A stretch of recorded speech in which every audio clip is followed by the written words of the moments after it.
There we go. So hello everyone and welcome to our webinar today. We're joined by the lovely Helen Francis, and I'm going to come to her in a moment and introduce her. Some of you might have seen her last year from Submission Smarts. So we're into our second webinar that we've run together. And she's got a very experienced person in the industry. So I'm very grateful to have her with us today. We've left some time at the end for questions, so please do put any questions you have into the chat, and the lovely Stella, who lots of you will know, will collate those questions for us and we'll come to them in turn. We might get you to ask the questions yourself so that it's not just our voices all the way throughout. We've got some great events coming up, and one of them I'm most excited about is our Confluence, which is happening on the 19th of May. I've put all of these upcoming events in the chat here. Confluence is the business of storytelling. So we've done it for 2 years at Google, and this year we're going to run it virtually. It's going to be absolutely fantastic. Have a look at it. Have a look at that website. It's beautiful. Michael Kowalski's built it for us. And it's just going to be a great event. It's a whole day event. And the idea is that people actually get to meet each other. We also have another agent table in May. I know those are really popular and we've just got some spaces available in that one. There's another one on the 24th of March, but I'm afraid that's sold out. Next week, we have an event that's just for members, Singing for Rain, and that's singing in the rain, not for rain. That would be a different kind of dance, wouldn't it? So Singing in the Rain, Rachel Kelly, who isn't related to Jean Kelly. My husband asked me if she was. She's an author and she's talking about well-being for authors, and she sent me some slides through for that event and it looks really interesting. So I hope you can join us for that. We want to make sure that we look after our members. I'm really heartened by the amount of networking that's happened over the last year, and people have been connecting with each other. So we've got a Bike Connects event on the 10th of March, and that's in the evening at 6:30. So please do come to that. And lots of other events coming up, but I thought I'd mention this one that's just on Eventbrite. I think we'll put it up on the website soon. It's just launched, and that's Cat Black is going to be running a chocolate tasting workshop, exploring the senses to inspire you to write. We've partnered with Cocoa Runners to get the most unbelievable chocolate sent to you. Honestly, I bought Daniel a Cocoa Runners God, I really am doing an advert for them, but I bought him a subscription for Christmas, and now I can't eat any other chocolate apart from these amazing artisan bean to bar chocolates, and it's just amazing. It's amazing. But she's going to be using that to help inspire us creatively. So please do come along to that if you can. Okay, enough about all the events. Oh, the other thing to mention, and we only have a couple of people here that aren't members, but we are actually closing membership on the 28th of February, and we'll be closing it for a whole month. When we reopen, our membership prices are going to go up, but at the moment, if you want to join at the rate, and if you are already a member, you'll still stay at that rate for at least 2 years. So please do join if you're not already a member. Okay, so I'd like to introduce, easy for me to say, I'd like to introduce Helen. Helen Francis is the co-founder of Francis Literary Consultants. I'm going to actually unmute you now so you can correct me if I slip up at all. Hello, Helen. You're there. Oh, hang on, I've muted you by mistake again. So Francis, there we go, brilliant. Francis Literary Consultants provide editorial and publishing services to writers. So not only offering editorial service, but you help them improve their work, but also connect them with members of the publishing industry. So a bit like what we do with Write the Book, but very focused, working with single authors at a time.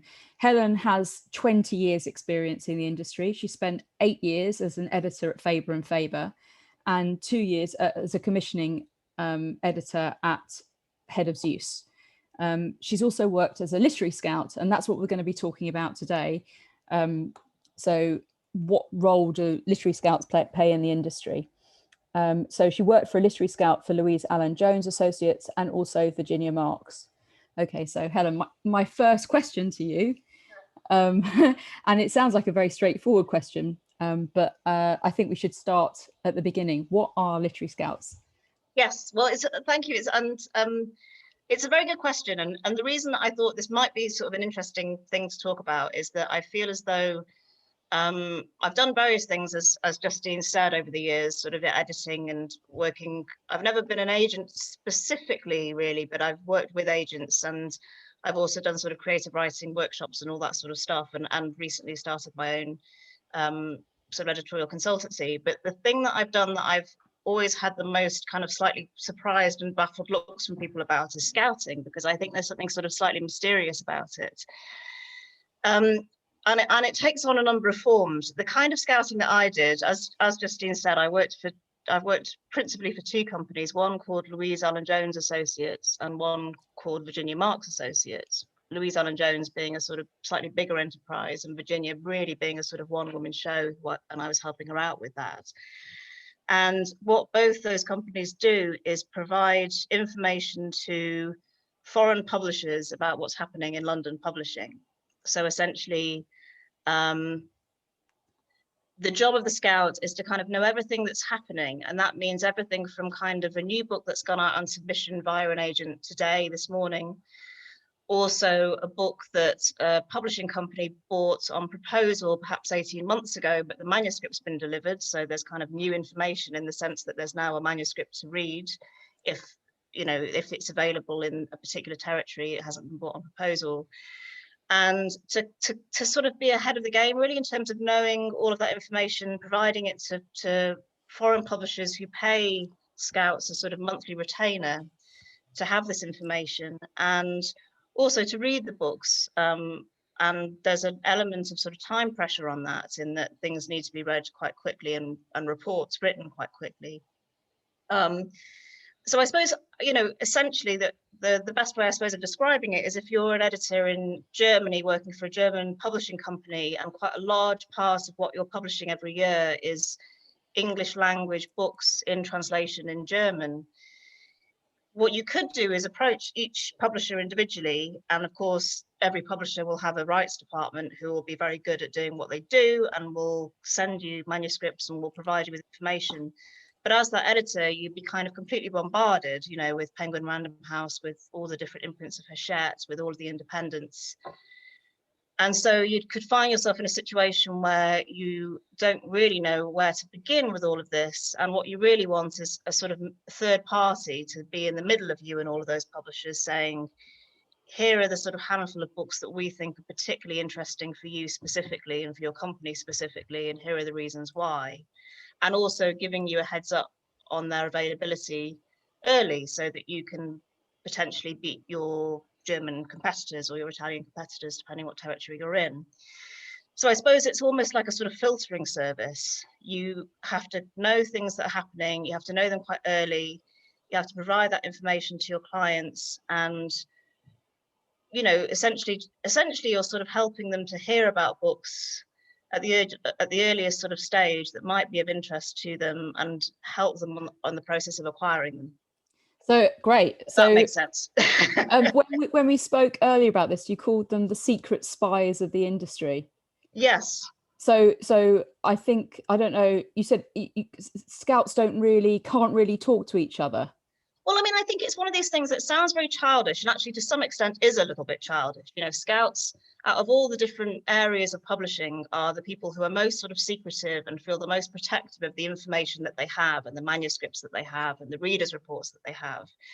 And I was saying to you, Justine, anecdotally, that Penguin Random House recently did a big reshuffle of their international rights department. And they invited all of the London Scouts to come to a party to sort of hear about how it was going to work, and also to sort of have a drink to celebrate and so on. And it was the strangest party, because basically Scouts don't want to be with other Scouts in a room. They're kind of suspicious of each other and feel as though they're in competition with each other, in a way that, of course, an agent is sort of theoretically in competition with another agent, but actually agents are quite often friends, and editors are quite often friends with other editors. Scouting maintains this sort of slight secrecy, and it's to do with the idea that you could be the one that has your hands on a manuscript before another scout. So you're giving your clients a kind of heads up on something that no one else has seen.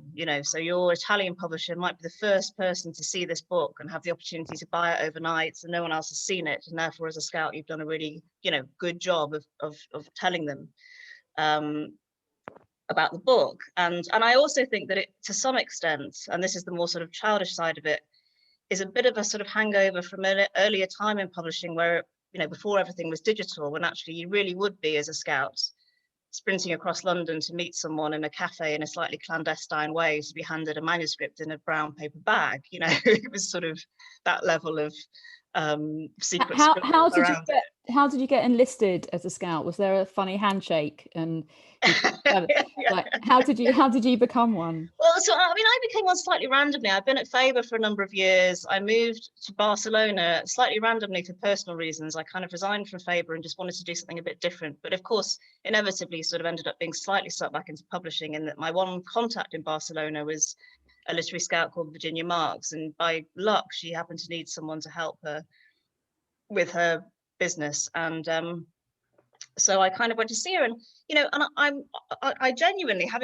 despite having worked in Faber for many years, and also having worked before working at Faber for a literary agent for a year and a half, still didn't really understand what scouts did. It just seemed like a sort of strange world of, you know, when I met scouts at Faber, they'd kind of come in with a notebook and ask me questions about what I was reading and make squirrels, you know, make little squiggles in their notebook and then go away again. And I sort of thought, what was that about, really?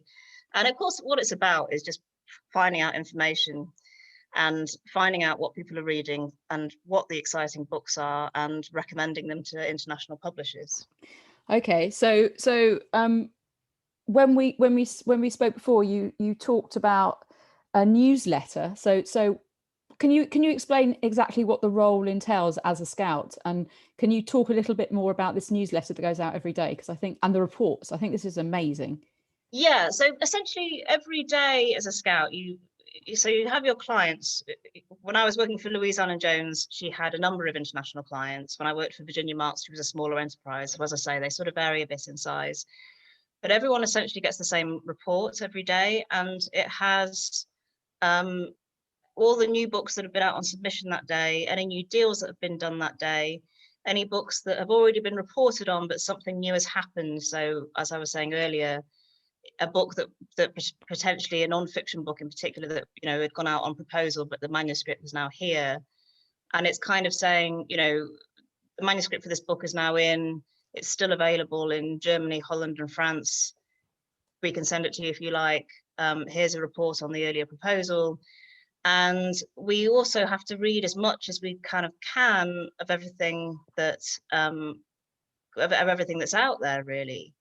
And so you're often reporting on something, and then 2 days later, when you're sending the daily for the, you know, the daily for the 2 days later, you're also saying, and attached is, you know, 5 reports from books that we reported about earlier in the week. So you know about them and you've had them, but here are what we think about them. So when you're working with the scouts, as you called a reader if you're writing these reports, or well, I mean, if you're scouting, then you're doing it, you're reading as well as scout. You know, a big part of scouting is reading. So you're reading kind of a book a day if you can, and writing a report a book a day. It's sometimes more like 2 days. But also scouts, because there's this incredible time pressure and a lot needs to be read and a lot of reports need to be written, we'll use external readers as well. So you might have people that are just sort of reading for you, but that aren't otherwise attached to the company. And who are the UK Scouts? Are there lots of companies, or is there just a few of them? There aren't a huge number, actually, no. I mean, they tend to be London-based. They are a combination of sort of individuals and slightly larger companies, but, you know, it's maybe sort of 10 companies, something like that. Right. So it's not huge. And Virginia Marks, you said she worked with Germany, France, Norway. She worked with Germany, France, and Norway, and was a one person company. Well, no, she was a 2-person company, but it was sort of essentially her baby. And then there was someone working with her, and for a time that was me working for her freelance.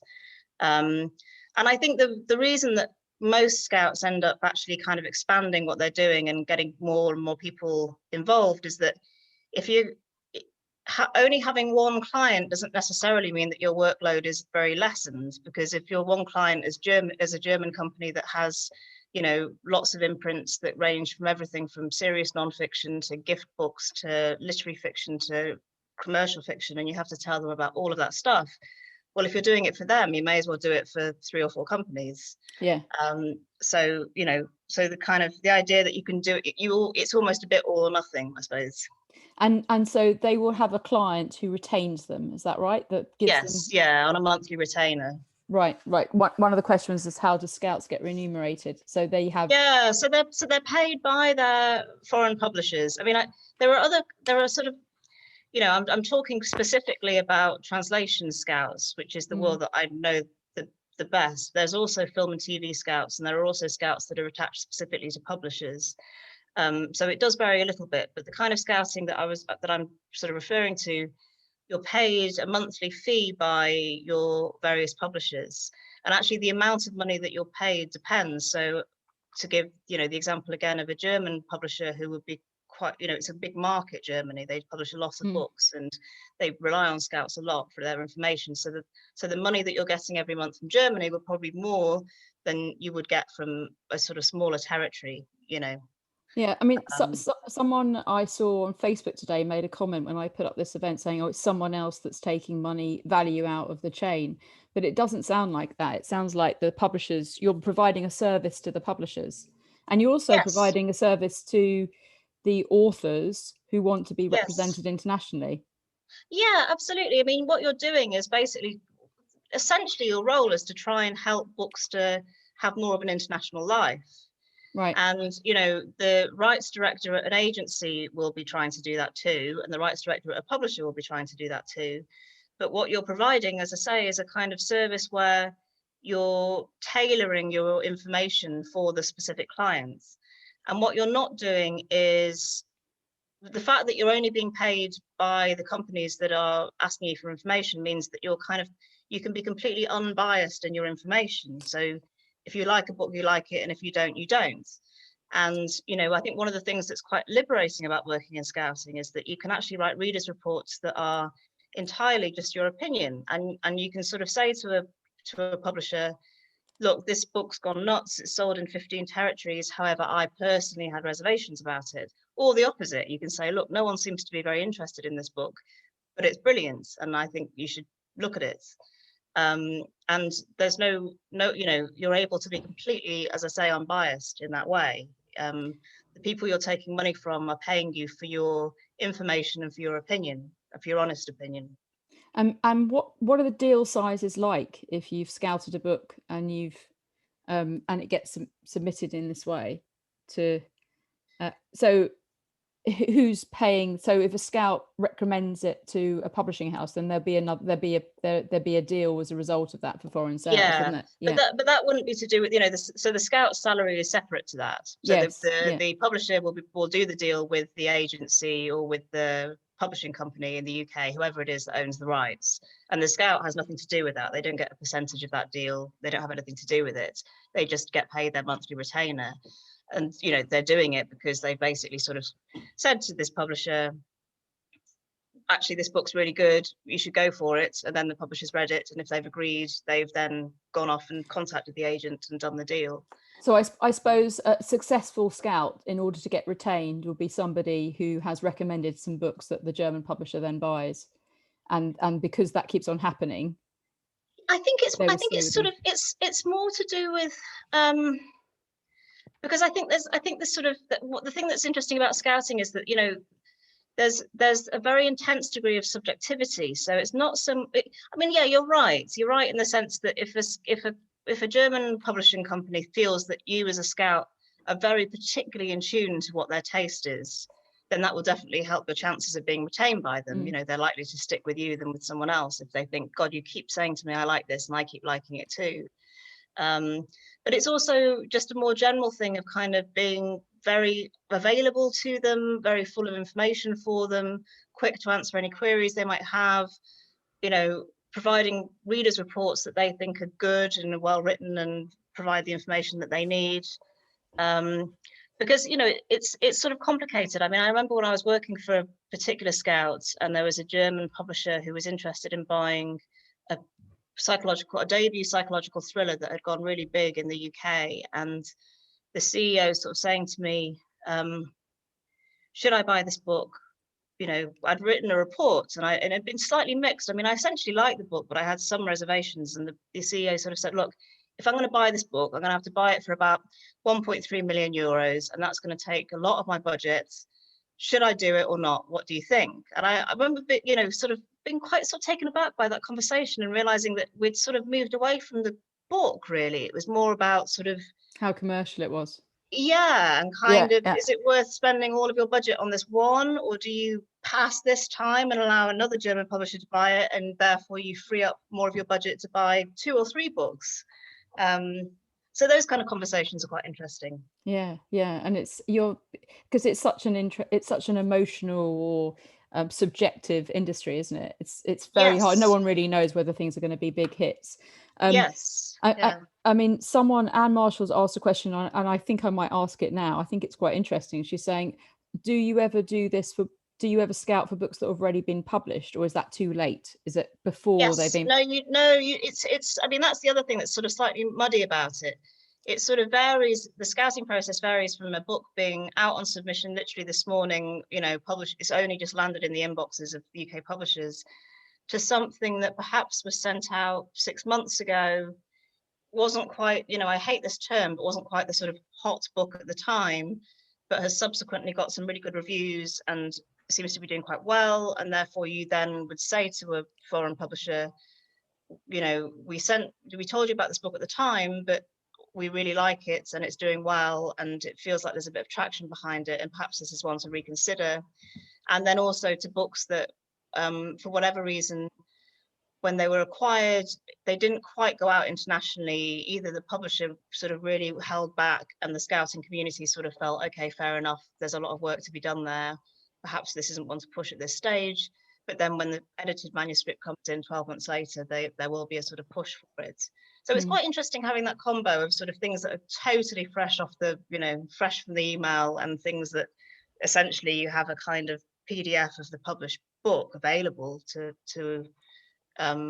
foreign publishers, and kind of the balance between sending those things out. And you said that scouting is a seasonal job, and it's generally up until recently it's been clustered around the book fairs. So just before Frankfurt Book Fair, you might get employed as to be a reader, and they desperately need some more resource. Has that stayed true during the pandemic? I think it's it's been interesting actually. The pandemic has really changed things. Scouting is incredibly seasonal. Around the London Book Fair, which is in spring, and the Frankfurt Book Fair, which is in autumn, the sort of 3 or 4 weeks before that, the publishing industry suddenly starts to move up a gear. And it's essentially kind of riding a sort of tidal wave. And that this is happening in the UK, not just in the international markets. Agents who've been working on books with authors for a while, if it happens to be a month before, the hot season of Frankfurt or the hot season of London, will perhaps hold off submitting them until it's hitting that wave. And it's something that's very hard for agents to judge, because of course, the pro is that everyone's frantic and everyone's buying books and everything's very busy, and you might really do some big deals because of that. The negative is that occasionally books could sort of get a bit swamped because there's so much going on. And there's a danger that your particular book might die in those seasons because it just isn't noticed. There's so much else being submitted. So the scouting, the scouting life pre-lockdown and pre the cancellation of all of these fairs was very much frantically busy before book fairs, a huge amount to read, a huge amount to get through. Scouts prepare, everyone does it slightly differently, but essentially they're all doing the same thing. They prepare a kind of quite large document, normally about 100 pages, which is divided alphabetically between agencies and publishers, and it's all the things that particular scouting agency think are sort of interesting for that particular fair. And it really is up to the wire. So the sort of day before both of those fairs, you'll be in the office still at 11 p.m. and go, everyone's losing their mind and so on. What's been happening since the pandemic? I think there's a slightly strange fake London book fair happening next month, in the sense that all the publishers and agencies that I speak to are preparing a similar sort of document, or kind of pushing their key titles for spring, as if there's going to be a book fair, even though there isn't going to be a book fair. So I Does think that for mean Scouts, we don't need book fairs because we can have pretend ones instead? well, I've always felt that there's something quite weird about book fairs, and I think this is partly because from my own slightly selfish perspective, I just don't really enjoy them very much. So Yeah. I've always been quite in favour of the idea that, are they really that necessary? I mean, I think, you know, again, when you're scouting, when you go to the London Book Fair or when you go to the Frankfurt Book Fair, you've already done all the work. You've been frantically busy for sort of 3 or 4 weeks before it. And what's happening at the fair is you're essentially sort of schmoozing, you know, you're sort of just going around and you're seeing all your clients and you're going to client dinners and having drinks parties and stuff.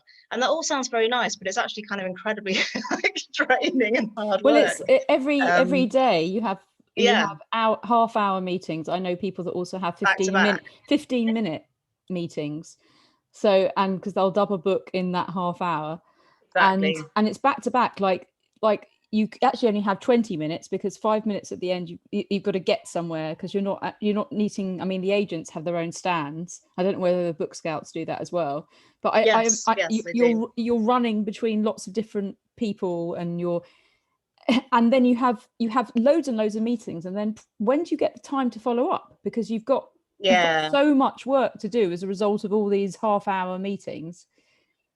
Yeah, well, but also, but as I say, it's sort of it's oddly slightly different with Scouts. So if you're a rights director, if you work for sort of Penguin Random House, for example, and you're a rights director and you go to Frankfurt or you go to London, you're having half an hour meetings and they're incredibly exhausting for you because you're essentially pitching, you know, back to back pitching, selling, trying to get book sales of you know, Penguin Random House books all over the world. Scouting has kind of already done its sort of advice bit. So what you're Yeah. doing is kind of just meeting all your clients back to back and kind of, you know, having nice, you know, nice conversations. And it makes me sound terribly cynical to say that they're not nice, but it just feels very relentless. It feels like a very relentless sort of endless track. And you don't quite have that rights director thing of, well, at least even though this is, you know, even though I'm losing my voice and I'm going a bit mad, you know, I know exactly what my purpose is here and I'm just selling my books. Scouting, you're kind of, you know, you'll have a client come up and say, I don't know where Cannongate's stand is. Can you help me, please? So then you spend half an hour helping your client find the Canongate stand. And then, you know, it's sort of all a bit more woolly, I suppose. Yeah, it's relationships. I mean, the Yes, fairs are very exactly, good fun, exactly. and maybe you and I have different temperaments. I absolutely loved going to the book fairs. That's interesting. I go to Frankfurt and I see, oh, there's thousands and thousands of people, and I think, oh, this is so exciting, and everybody's selling their books, and you know, there's all these entrepreneurs, and there's loads of energy, and Yeah, I mean, that is true. That I am presenting a slightly cynical viewpoint. but I get a lot of energy from being around other people, Yes, and yeah, so I find it really exciting. I mean, I have been at book fairs where I haven't been in the mood for it, and I just want to hide. So I don't think it's always the same, but it's very intense, and it just doesn't make sense. Like in a world where we've got email and telephones, yeah, and now yeah. we're doing so much Zoom, why do we all have to go to Frankfurt? I mean, often you're having meetings just with British people in Frankfurt. Yes, yeah, yeah, yeah. So why are you going over to Germany to do it rather than doing it in the UK? I mean, Yes, but you're all in the same place, so maybe that does make it a bit easier. yeah. And And I think people the are thing more that likely to take a punt on you as well, aren't they? Yeah, and I think the thing that I'm not talking about because again it's a sort of slightly separate side of scouting is the sort of North American market, which obviously is huge. And Yeah. so, you know, America, you know, the publishers stateside, for them it's quite big news to come to London and to Frankfurt. Not that it isn't for other people, but you know, that's their coming to Europe to pitch. And you know, so it is you know, and it is I suppose my feeling always when I've been, particularly at Frankfurt, which is like London but times 10, is kind of that slight feeling of bewilderment about what I'm doing there, even though I know exactly what I'm doing there. But you know, that sort of slight kind of Yeah, it's all yeah, just yeah. a lot. It's a lot to take in. There are a lot of people doing slightly different things and they're for slightly different reasons and pushing and pulling in different directions. Um, And and you yeah. mentioned that you work really for translation rights. What other kind of scouts are there? So there are film and TV scouts, Yeah. a big business, and London scouts, most London sort of scouting companies will have a TV and film client as well as their translation clients. when I worked for Louise Allen-Jones, she didn't, but she now does work for All Three Media, who are a huge production company. And I think the principle is essentially the same. They want the daily newsletter, they want all the information, they want readers' reports. I think the difference, and as I say, it's not an area that I've worked in specifically myself, so I'm not sure, but the sense that I get from it is that there's a tiny bit more room to sort of talk about books from years ago if you're working in film and TV. Yeah. So, a TV producer might say, we really want to do something around amnesia or someone who's lost their memory, or a thriller around that. And you can sort of say, oh, well, have you considered this book from 2014? In a way that you sort of wouldn't be doing that with a translation publisher, because that moment's been and gone, really. And you also might want a book to have succeeded, maybe, or yes, to have an exactly. audience, and then you can use that audience to help as a way of validating, because it's a much bigger risk investing in a film, isn't it, than it is absolutely. TV, than just going translation. Yeah. And one of the things I've always been really cheered by, although slightly surprised by, is how many people buy the book of something that they've really enjoyed watching. I always the only reason I feel surprised by it is I feel like, but the ending. But it's really good that they do. There is a kind of translation between those two things, I think. Yeah. So there's film and TV, and there's translation rights. Are those the only two scouting? Well, I mean, there's also scouts that are attached specifically to publishers. So, right. Okay. I think the UK market is slightly depressingly, not brilliant when it comes to the readership of translated things in the UK isn't necessarily big, although of course there have been some really major exceptions to that. And so there isn't such a big market for the other way around, but of course it does exist, and publishers do have scouts that are looking at Europe and looking at Oh, I see. Okay, to go the other way. Yeah, okay. Exactly. So going in the other direction. Right. Yeah. And I mean, I suppose we have Pushkin Press here, and they do quite a lot of stuff in translation. Yes. So they're going from the opposite direction. Yes, exactly. I would think so. Right. Yeah. I don't know whether you use Scouts Pushkin Press, but maybe you want to make a comment. It'd be interesting to see. Yeah, no, it would be really interesting. Yeah. Why did you stop being a scout? Well, it was always something that I was doing. It's one of the good things about scouting, I guess, is that you can sort of do it part-time and a bit freelance. So I was always doing it part-time and a bit freelance. And I spent a year and a half scouting with Louise Allen-Jones 2 days a week, which was really enjoyable. And then I got offered a job full-time at Head of Zeus, who are a publishing company, to commission fiction. And, and I just wanted to take that opportunity. So at that point, I made that decision to do that instead. Subsequently to that job, I've done, when I've been working freelance, I've done bits and pieces with scouts. The issue, the problem with being a reader for a scout, even if that's all you're doing, if you're just doing readers' reports, is that it's incredibly good fun, but quite hard in the sense that you're only really useful if you can read something overnight and write a report very, very quickly. Right. So you were saying also that you like to work more intensely with the book than just kind of have this fleeting relationship with it. And you don't get to do that as a scout. Well, I think sometimes, and it comes into its own, particularly around the sort of book fairs, is there being a sort of saturation of books, and that can be quite exciting and quite interesting, and it's kind of fun in its own way. But actually, I've realized that it sort of suits me better to have a slightly less fleeting relationship with a book, I suppose. But as a scout, you have fleeting relationships with books. They come in, you report on them, you provide all the information, they're read very, very quickly, you write a report, off they go. And if someone wants to ask you about them at a later date, then it's all there in your database and you can tell them about it. But then it's like on to the next, on to the next, on to the next. And it's a very sort of frantic and very busy way of working. Yeah. Okay. Anne Marshall had a question. I think I'm going to go out to the audience because we've got quite a lot of questions coming in. It's a really interesting subject, I think. Anne Marshall, do you want to unmute yourself? I can't find you on my screen. And I unmuted myself. Okay, great. Hello. Hi.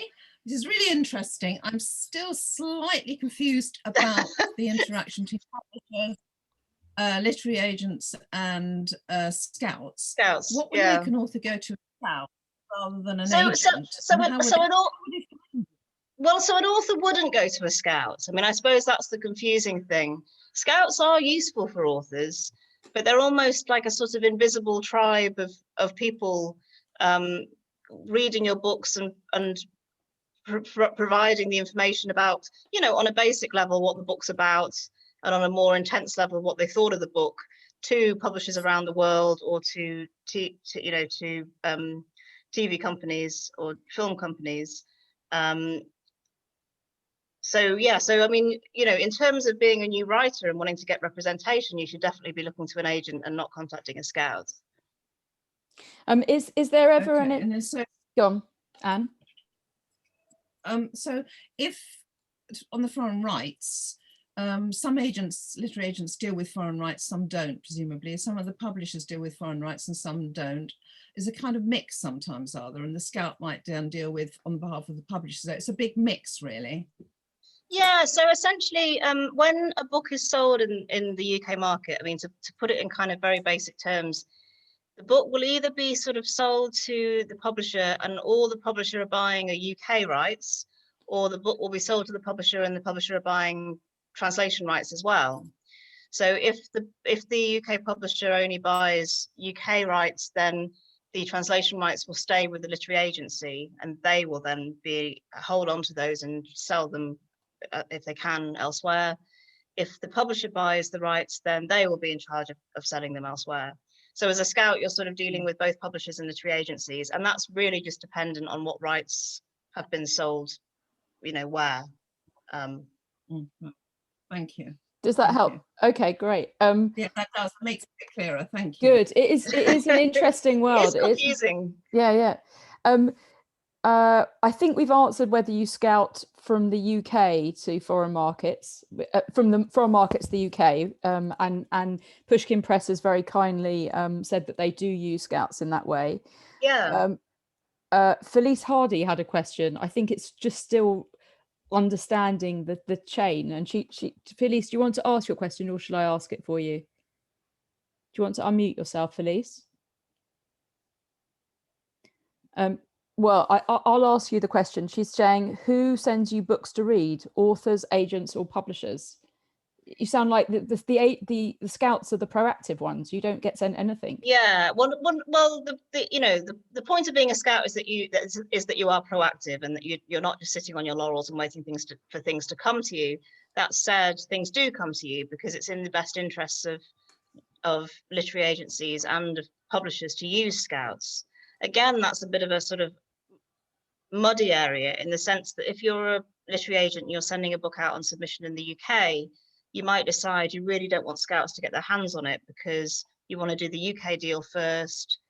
The UK editor may want to do some edits. You want to wait until there's a kind of, you know, manuscript that's in its best form, and then approach the international market. Scouts, because they're sneaky, will generally find a way around that, and will generally have their contacts within the UK publishing business, and will sort of approach an editor who's a friend and say, I've heard a rumor this book's gone out on submission. I can't get it from the agent. Please, will you send it to me? And quite often the editor will. So you're being sent stuff quite regularly, officially, by literary agents and by editors, and by which I mean by the rights directors that work for literary agents and the rights directors that work for editors. But you also do kind of get things surreptitiously, you know, slightly under the radar, by kind of asking your friends in the business about them because you've heard about them and you can't get your hands on them officially, and so you find someone who will send them to you. And when we talked before, you said that there was this big database with loads of manuscripts in, and you can find... Well, scouts have the most amazing databases. They really do. I mean, because they have all the information of everything that's been published, you know, for going back years, and the manuscripts themselves, both in their kind of earliest manifestations, so when they were first on submission, and then the final edited version. All of that will be saved, and also, you know, read a reader's report on what people have thought of it, and all the information about all the territories in which it's been sold. So yeah, they're kind of they're gold, those databases, definitely. It sounds great. I'm going to get Lucy to come next. She had a question, and she also had a story about Frankfurt Book Fair. I love a Frankfurt Book Fair That was story. probably very indiscreet, actually, in putting that story up there. Sorry. Yeah, my question. Hello. I want to know about your story. You have Hi, to Lucy. Nice to see you. Nice to, and for everybody, I am a client of Helen's and very much enjoying it. So there you go. Oh, Really good. Thank you, Lucy. very much, very much. In fact, I probably shouldn't be on this call. I should be writing up all the amendments that Helen has suggested. Did you meet at Bite the Book, or did you know each other beforehand? Yeah, absolutely. Oh, brilliant. And I promised Helen this is the only hour I've had off since you sent me. The only it. I've not slept or anything. Anyway, sorry, back to my question.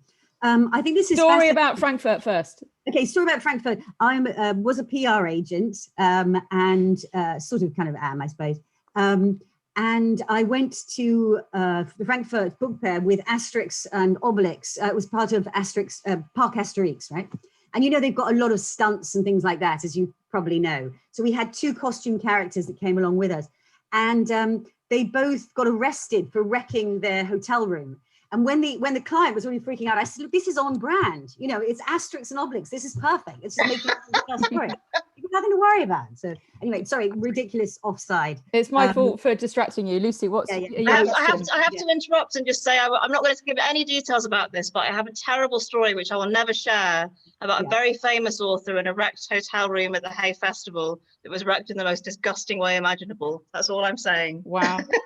We all want to know more. I don't know for the agents, but in my case, it's the PR agent. I had to go and sort it all out. You know what I mean? It's yeah, pity the agents. It was the PR agent at Penguin. Yeah, it's us who have to go and pick up the dirty towels, shall we say? Yes, exactly. Yeah. So my question actually, Helen, is I think it's really interesting, and it does sound a little bit like there's some PR aspects to it actually. You know, we have to know who's writing what and what articles, and you know, you keep that all secret because you don't want other PR agents knowing and stuff. So, but that is fascinating. How do you learn about the foreign markets as well? It's one thing, I mean, it sounds magic, how you know which publications are about to be printed or manuscripts, whatever. But how do you know if that would sell in Germany, or if if there's something very, very similar in Italy already? I mean, I'm just, you know, it sounds. Well, I think the sort of short answer to that is that that there is a much bigger market for this in these territories than there is going in the other direction. So in a sense, you know, I keep using Germany as an example because it's just such a big foreign market, but they kind of are interested in a whole plethora of stuff, and they'll want to have serious nonfiction and really commercial fiction and all that sort of stuff. So in a sense, you're not having to be too selective. And also the job of the scout is to kind of provide all the information. So you're doing this kind of slightly cone-shaped thing of sort of providing everything so that people can, you know, make their own decisions, and also you're not in danger of someone hearing about a book retrospectively that you haven't told them about, and you know, which would obviously be a kind of cardinal sin. And then there being this sort of slightly filleted process as it goes down, where you kind of try and target particular books with particular editors and so on. So I suppose, you know, in a way, Scout's got a bit of an easy go of it, in that they don't have to be, I mean, you do end up knowing about those individual markets, and there are sort of particular things. I remember, I don't know how true this necessarily is. It sort of sounds a bit specific, but there being this kind of sense that we had in the industry that Gothic fiction didn't work very well in Germany, that, you know, the kind of ghost story type thing that we enjoy here wasn't necessarily really a thing there, and they didn't go for it. So, you know, you'll get you'll just pick up on little things like that. What do they say? Again, what do they say about the Brits? What in terms of what we like to read? Yeah. Do we have a trope? Just like you just don't do any. I think there's quite a bit of cynicism about biographies of the royal family. This It's good. Okay, so you do have to know a little bit, but you have to know a little bit, roughly, but again, with all these things, it sort of comes a little bit from just the interaction. I mean, you're talking to your editors in these various territories, and they sort of talk to you about it, and they sort of say, you know, we've these books that are doing really well for you that are ghost stories. We've published a couple of them over here, and they just don't get the traction, and we just can't get the interest, and you know, that sort of stuff's really interesting.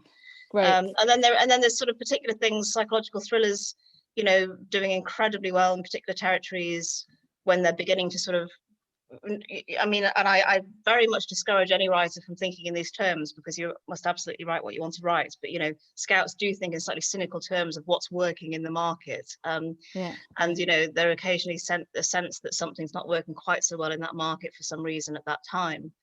So, yeah, so you sort of end up learning a little bit about it, but you don't necessarily have to have a kind of, you know, knowledge of it that's really stuck, because apart from anything else, it will change. You know, markets change in the same way that UK market changes. It's my fault for wanting Lucy to tell her Frankfurt story, and I mean, we want to hear yours, but I'm going to. We've got 10 minutes left, and we still got quite a few questions. So I'm going to come to Kay now. Kay, I've unmuted you. Hiya, Kay. So my question is, I mean, it all sounds like a massive amount of work and actually very interesting, but when you finally get interest in a book, I mean, that must be incredibly exciting. So what happens next? Because, you know, how does the process unfold? Yeah, so I mean, so that you essentially, to an extent, your job is sort of slightly done in that you've kind of put two parties together, and you've sort of said, you know, it's a kind of networking. I suppose scouting is networking in a sense. So you put a book in the hands of an editor who's read it and loved it and has come back to you and said, oh my goodness, I love this. And you've said, okay, here's who you need to talk to make an offer. And the amount of involvement that they want from their scout kind of varies. Sometimes they then just get on with it and they make their offer and then they do it. Sometimes they want you to kind of be really specific and help them, and they sort of say, look, if I offer, you know, 20,000 euros for this, am I going to stand a chance, or is it really something that I need to think much bigger about? So you kind of get involved a little bit in being a kind of go-between, I suppose, and kind of phoning up the rights director at an agency and saying, look, my client's seriously interested in this book. What kind of numbers are you thinking of? Have you had any offers on the table? You know, thinking about kind of negotiation in that way, I guess. But it's lovely when it comes together and they've bought the book. That's a really nice feeling. And do you follow it through afterwards, or is that really you finished your job there? Well, you don't sort of follow it through the intricacies of the publishing process of whatever country it is, but you definitely do kind of your ears prick up when it's been published and kind of look at how it's doing, and you know whether they are happy with it. Do you get thanked in the foreign acknowledgements, or would that not happen? that would be not right.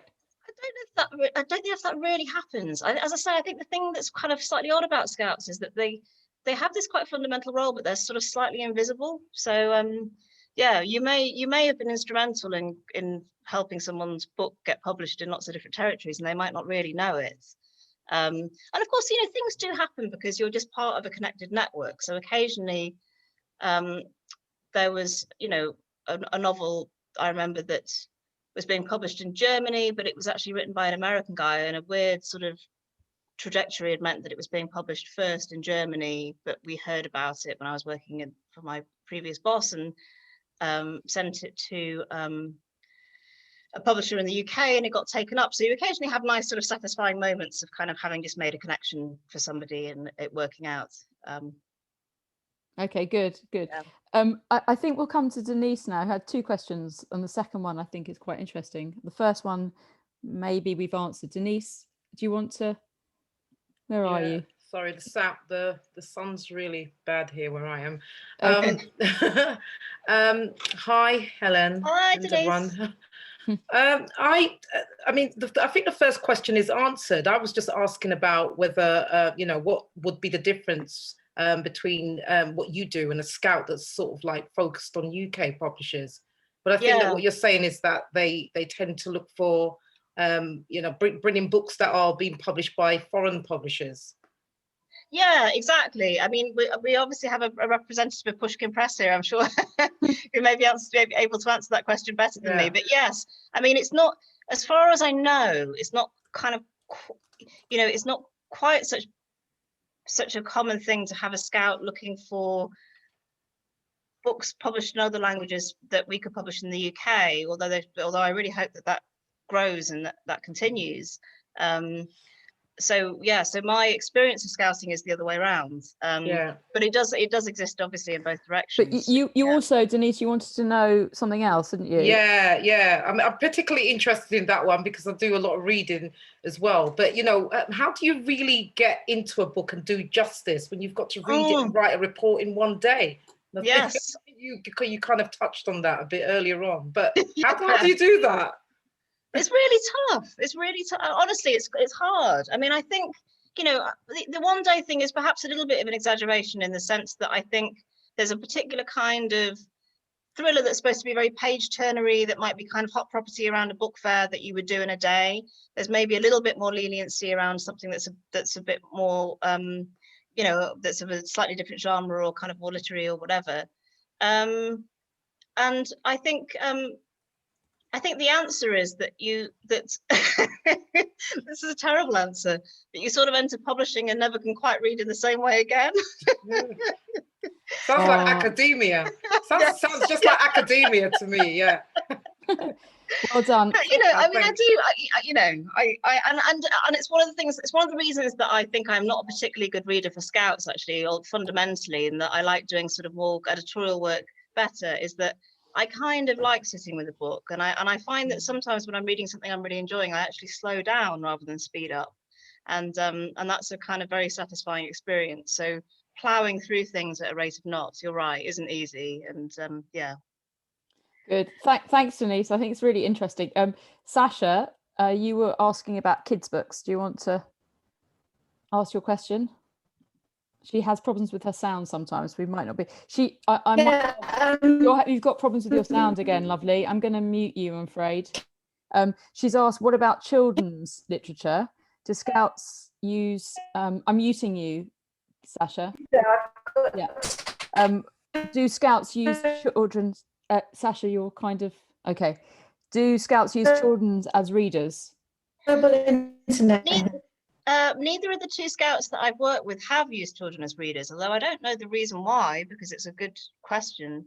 But they tend to have, well, Louise Allen-Jones in particular had someone that was sort of a bit more of a specialist in children's and YA, and they would do the reading of those books. But yeah, no, it's a good question because, it kind of makes sense. But yeah, I suppose it's a sort of slightly unpredictable road to go down. But the publishers who, or if you're a specialist in kids' books, then maybe you're attuned to children's books a bit more. Yes, exactly, yeah. Christopher Norris has said something about Publishers Lunch being an example of a scouting service. So there are lots of different scouting services. Now Publishers Lunch I think it's a sort of subscription networking service, right? I think so. It's not exactly scouting, but it's kind of a networking service, I think. Right, okay. He wanted to know if Scouts retained by publishing houses, but I think we answered that. So they are. So and the other thing to mention is that if you have one client in Germany, you can't have two clients in Germany because obviously that would be a conflict of interest. So you would have only one client in each territory that you worked for. Right. And obviously there are moments where Scouts move between publishers, and it's all in the world of scouting very dramatic. And I suppose as Katie asked, which publishers do you represent, which countries? But that was when you were working with scouting. So it depends. I suppose when you were at Virginia Marks, you worked with so Virginia Marks was Germany, France, and Norway. But one publisher in each of those territories. So it was Rowohlt in Germany, Flammarion in France, and Aschehoug in Norway. And then Louise Allen-Jones was a bigger enterprise, and she had about 14 or 15 different clients. But again, one in each territory. And it tended to be European clients as well as Brazil. Right. So Sasha's got a quick question as well. We've only got time for I'm going to ask the questions myself now because we're kind of running out of time. Sasha wanted to know how would you go about being a reader for a Scout? How do you get that job if you're if you're very good at reading quickly? So I guess contact a scout, say that you're a really avid reader, say that you're fast, and say that you're really interested. And I think most scouts, you know, they're always in the market for new readers, and there's quite a good chance that they'd kind of ask you to do a sort of sample report, something like that, and then go from there. And you'll be paid a pittance, I imagine. So it's probably Yeah, quite I mean, easy to get the job. that's the other thing to mention, is that if you're reading for a scout, the salary is not great. What the advantage is that you're reading something that's going to be published in 12 months time. It might be brilliant, you know, so it's kind of it could be potentially very enjoyable, but the money you're going to be paid is not going to be fantastic. Tracy Joseph had a question which I don't know whether you can answer in a scouting way, but is there what's a current trend or genres in books? So is there an influx of killer virus books, for example? Is that going to be popular? Well, because my focus has gone a bit more to my consultancy, I don't have that sort of scouty overview at the moment, but I haven't sensed that. I could be wrong, but I haven't sensed killer virus. I think what I've had a lot of is people talking to me about the extent to which they include COVID in their books, you know. I don't want this to end up dated, but at the same time, it seems ridiculous not to include the fact that it's happening. So there's been a lot of discussion around that. But I haven't, yeah, as I say, could be wrong, but I haven't noticed a big influx of killer virus books. That's probably a good thing. Yeah, we'll see. It might be a response. We've just got to 4 o'clock. I think it might be time to say thank you. I think it's just an amazing subject, really interesting. And Helen, we all thank you. Saying thank you. I don't think you're muted. If anybody, well, you are muted, but you can all say thank you very much and do. Thank you. Thanks everyone. No, thank you for really good questions, and I really enjoyed that. Thank you.